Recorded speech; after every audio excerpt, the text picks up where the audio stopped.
I made eyes out of retired paint palettes.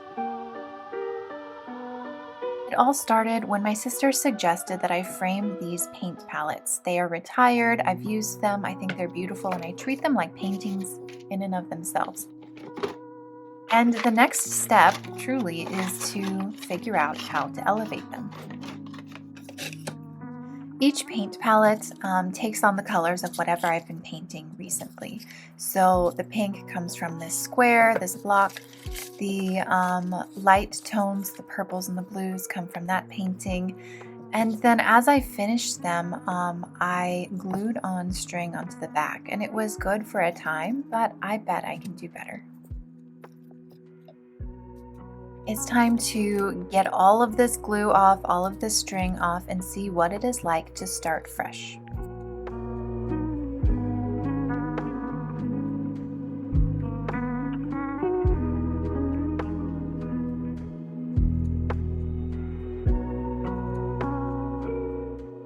Since I started this project with absolutely no plan for where this was going, I decided to start off with just a few touch-ups.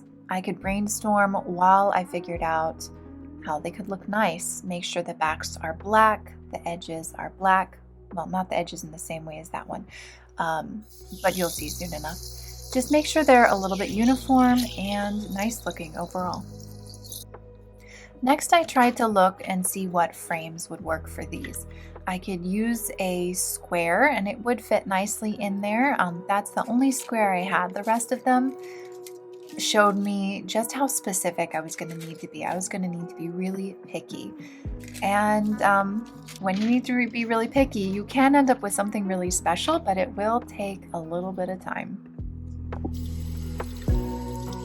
This pickiness is exactly why this project took 2 whole weeks for me to finish. I'm so happy to be done with it, and I'm so happy with the results.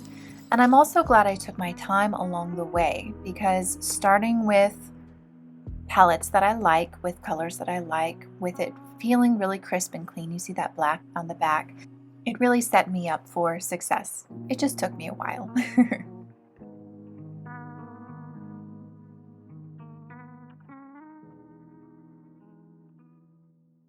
All right, this is where I was all prepped, basically all prepped and ready to go. All I needed to do is have some sort of plan.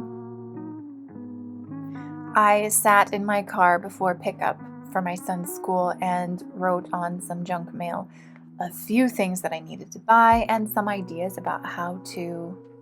Oh my goodness, I completely forgot. I also wrote in a book. I drew a bunch of designs in a book of what this might look like. I forgot about that.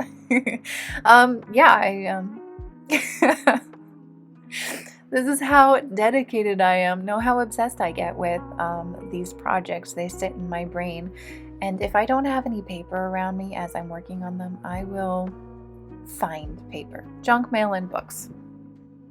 And before anyone gets on my case about writing in books, I've done this my whole life. And I'm a writer. So, yeah, we may have different opinions. That's okay. I figured out how to use a paint pen, and I also started using the gloss varnish that's supposed to cover the acrylic. These are products I haven't really used before. I haven't bothered with them before, so it was really nice to use this project as an excuse to figure them out, and they helped me move on to the next step of the project. The next step of the project being elevate these pieces just a little bit more.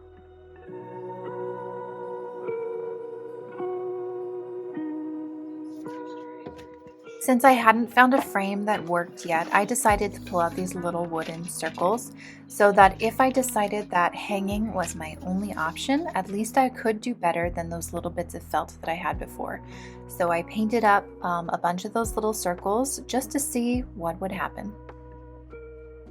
I started with my Ask Appa paint palette because that's the one that I really don't want to make into something crazy. That's the one I use in my home. I put it on my door so that my son knows, ask Appa, not Amma, when you need to ask a question. If I'm working, you need to give me space, that sort of thing. Really gentle way of doing that. And so this one needs to be functional, and it looks great for what it is. But I also knew that I wanted something a little more special for the other ones.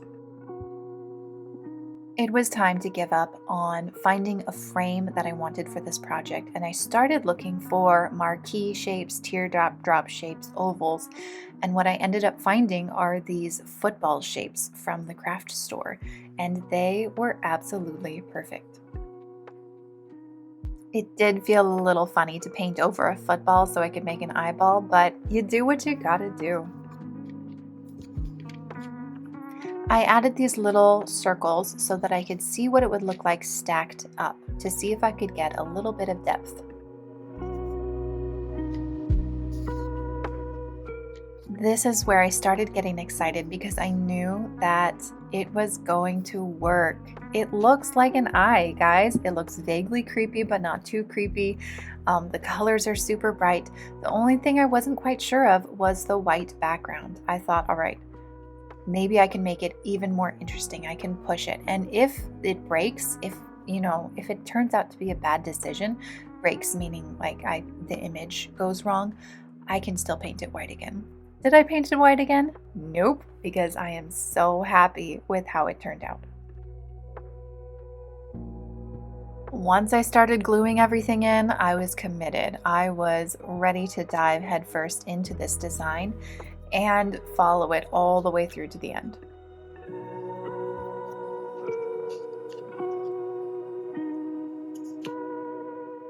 The only problem was it wasn't polished yet. The back still looked like a football, which I generally fixed by painting it black.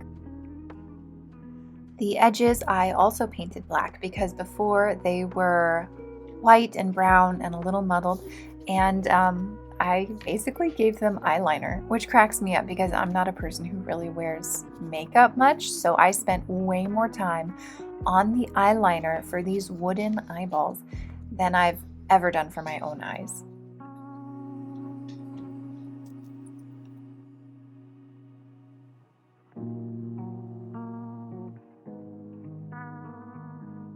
And then after giving them some really lovely eyeliner, still cracks me up, still looks amazing to me, I had a lot of assembly ahead of me.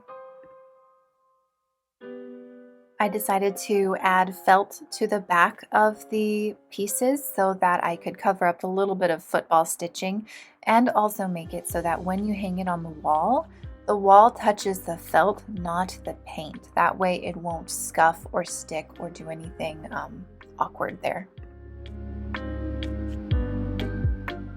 I also returned to those little wooden circles and painted them black because I knew that I didn't need to put hardware on the back of these. I could just use kite string, hot glue, and little bits of wood to make something really functional and pretty cute.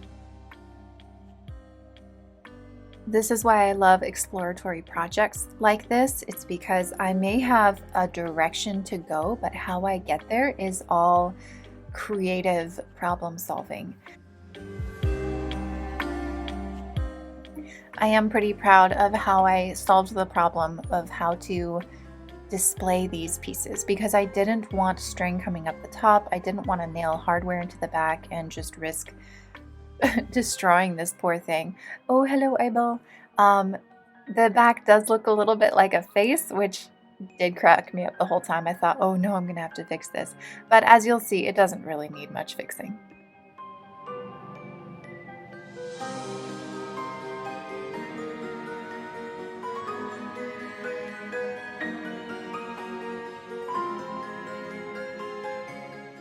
Adding my signature to the back broke up the space just that little bit.